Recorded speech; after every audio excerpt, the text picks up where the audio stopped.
I just got back from my first Primus show. I was debating making this video. It's almost midnight, and if I didn't film this right now, it wasn't going to happen. I've had a death in the family this week, and my Patreon community knows that, but this was a really nice night to kind of get my mind off of that. Anyway, it was really great to go and see a live show and kind of have a change of scenery. I'm going to have a pint tonight, Torpedo IPA. I don't know if a 7.2% beer at midnight is a good move, but so I'm going to go ahead and put this on. I think this is the first video I've ever made where I don't have a black t-shirt, but this hoodie at the Primus merch stand was pretty dope. There we go. Wow, I look weird without a black t-shirt. This is going to be very off the cuff, but I ran into a lot of people who stopped me at the Primus show. Are you the Lowen University guy? That was so awesome. I remember a few names. Alex, I think 2 mics, Crystal, Zach. If you're watching this, thanks for stopping me. It was really great to meet you guys. I had a couple people ask me, are you going to make a video about the show since Primus is in your hometown? I said, maybe, but I guess I'm sitting down at midnight doing this. So I'll give you a quick review of the show. I don't want to come on here and just give this overly positive review. I feel like I should have some criticism, so I'll try, but it was a really positive show. It's really hard to fault what I saw. And I want to say that I'll try to intersperse what I'm saying here with clips from the show, even though there was like a no video, no photo policy, but it wasn't really enforced until about halfway through Primus's set, when a guy with a blinking flashlight would start shining it in your face. He never shone it in my face, so I got a little gun shy, so I didn't get a ton of the second half of the show.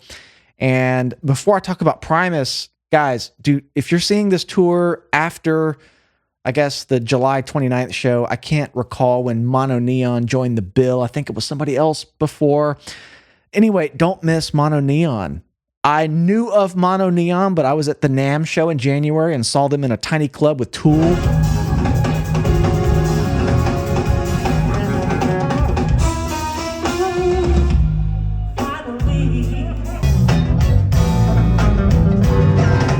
MonoNeon blew my socks off. It was one of the coolest displays of musicianship I've seen in a very long time. I saw them in a smaller club. This was a bigger auditorium.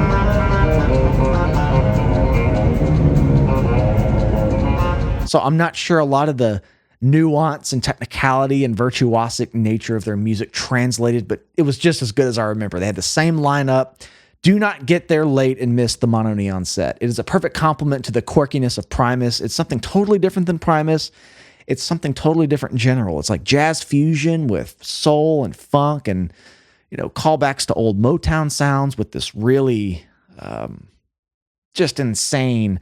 I mean, MonoNeon plays the bass upside down. He's got this really unique bass tone. If you like bass playing and just great musicianship, get there to see the MonoNeon set. I'm a huge fan. So on to the Primus set. I think the cool thing about me seeing the show is that, 2 years ago, I didn't really know much about Primus at all. I might have heard a few clips of something that's well documented here on the channel. I think the first song we reviewed was Tommy the Cat. I've later gone on to review a lot of the hits from the band. But still going into the show, I mean, I maybe knew 10 Primus songs. I've really not listened to a full album yet, so much of this set list was completely foreign to me. I feel like this being a Primus headlining show, there was some deep cuts, which I think was appreciated by a lot of the fans. A song would play and a lot of people would go crazy, and I'd be like, I've never heard of this.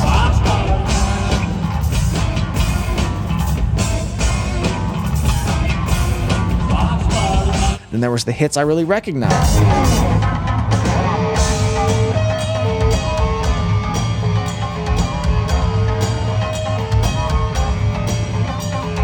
When I pull up the set list for Shreveport, Louisiana, it says, sorry, there are no songs in the set list yet. Is it on me to add them? Is this my duty right now? Should I be doing this? Well, I don't know what they are. So I'm going to go to last night's set in New Orleans, July 28th. And I can tell you right now that the set list was different. There was no NIB by Black Sabbath. We did get a little bit of a callback to Crazy Train.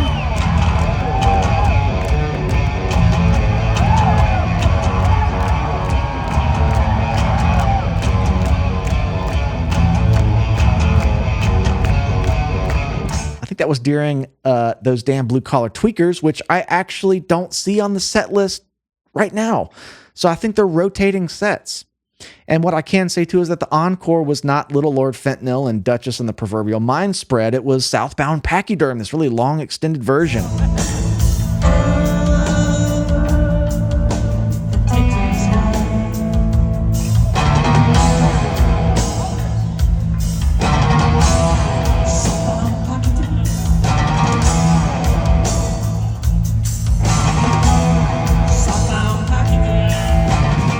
Which was awesome for me because that's the first time on the channel I had heard a Primus song that I was like, wait, these guys have a melodic side. It's not quirky tritone, atonal madness. And that's where I really started to kind of, the band really started to grow on me. So they closed with that. That was a huge highlight. The only complaint I have is that I didn't like the way the show ended with that. I wish they would have at least done a double encore and come in with like Tommy the Cat, which, well, I don't see on the set list here, but I think they were playing on the tour with A Perfect Circle. Nonetheless, I'm kind of rambling. I thought the pacing was interesting. I don't know how you really pace a Primus set to have continuity with energy and flow, but I thought for what they played, it was a pretty tight set list. All the favorites that I would have wanted to hear based on what I've heard so far. Jerry the Race Car Driver. Jerry was a race car driver. Those damn blue collar tweakers. They did Shake Hands with Beef, which I recently did here on the channel. That's a ripper live. And Les Claypool was commenting that I think John Hoffman, Shreveport native on drums, which is a huge thing I'll get into in a second. That's the reason I really wanted to go to see him have a hometown homecoming show with the band. People, Hoffer, talk to your people. Hello, Shreveport. I think he remarked that Hoffer encouraged them to play this song and they hadn't played it in like 30 years or something. Maybe that was hyperbolic, but nonetheless, it seems like they hadn't played the song in a while. So on to John Hoffman. Wow, the guy's a fucking machine.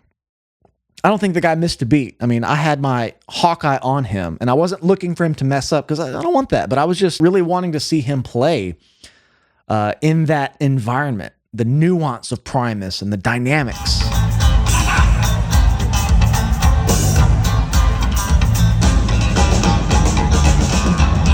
He's crispy. He's got this light airiness to his drumming. He can be intense when he needs to, but he's got just like everything everybody's saying on the internet about John Hoffman. You read the comments, you just see the buzz. It's real. It was so good to see in person. And I really love that Primus kind of personalized this show to the fact that this was his hometown. So I'm not sure if you guys are going to get that same show. We had a little bit of special treatment. His brother got up and played a song with him.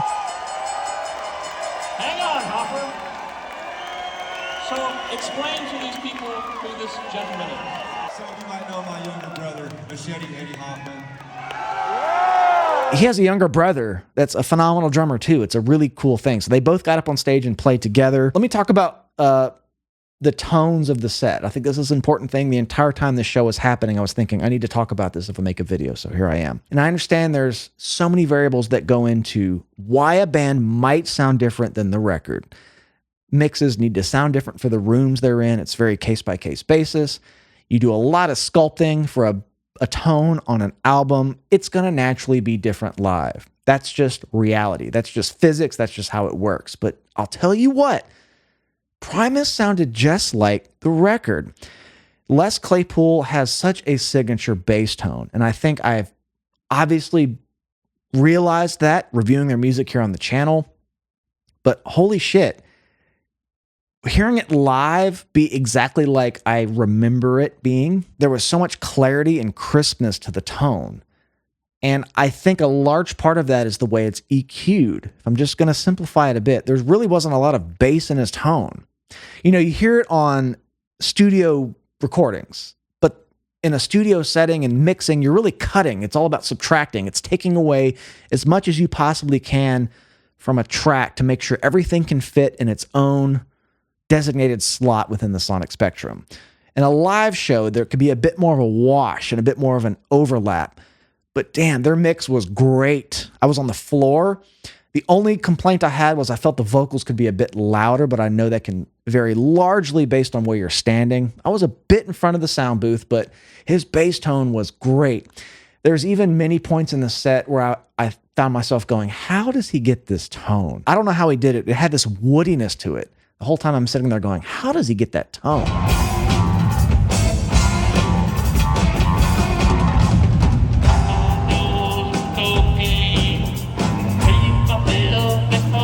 And like I said, John Hoffman just murdered it.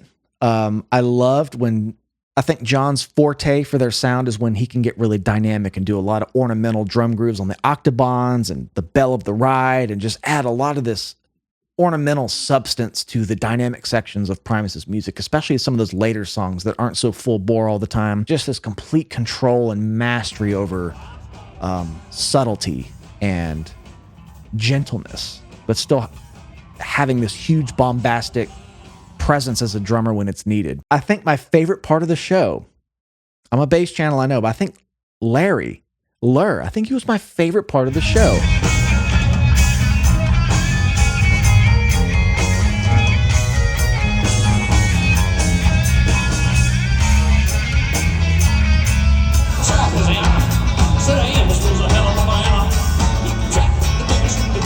I, of course, went in knowing that John Hoffman was going to kill it because I already knew he would, and we've been over this in a previous Primus video, and I'm familiar with his playing by now. I'm, of course, going into the show expecting Les Claypool to just murder it. It's Les Claypool. But Larry has been this sort of wild card to my impression of Primus, if you will. Like, I've seen some live stuff. I've heard some studio stuff. I think his entire style has changed a lot from the earlier side of the Primus catalog to the later side, so I never really knew what opinion I had of Larry's playing. And he is so fun to watch. He has shred chops for days. He's got nuance. He's got control. He is this really quirky glue, and I know I say glue a lot in the sense of the bass part holding it together, but I don't think any of those rules apply for Primus. He had some really nimble, beautiful things. He had a lot of animation. He had a lot of fervor in his playing, the way he slid in and out of notes. Like, he adds the character to their sound, the dimension. And I just really liked watching him play. He added so much. I think in the live setting, he's what really makes the band shine. And I know I'm a bass channel, but I'm going to say it. I really enjoyed seeing what he played. His tone was crisp. It was never muddy. It was never too washy. I think my only complaint was I wish they would have ended on a higher note. They kind of did Southbound Pachyderm with this long, it almost seemed like it was going to fade out into another blackout and do another encore, but it just kind of ended. It felt kind of anticlimactic. I would have loved to just hear like a Tommy the Cat or a, what other songs have I done? You know, like a Lacquerhead or something, just something a bit more intense to kind of close it out. So that seems to be completely different from what happened last night. I got to see Primus live. I think this is all very full circle because what we've done here on the channel is this really big exploration of their sound and their evolution over multiple albums. And now I have a Frizzle Fry. I have a Frizzle Fry hoodie. I'm starting to sweat in this now. The AC's off in here. It's nighttime. But I just wanted to come on here and give you my honest thoughts while they were fresh. It was really great. There was a point during My Name Was Mud where I can't recall if they extended the outro a bit, that kind of thing. But him, Les Claypool, and John Hoffman did that sixlet thing over and over again. And I swear I was like, this is so tight.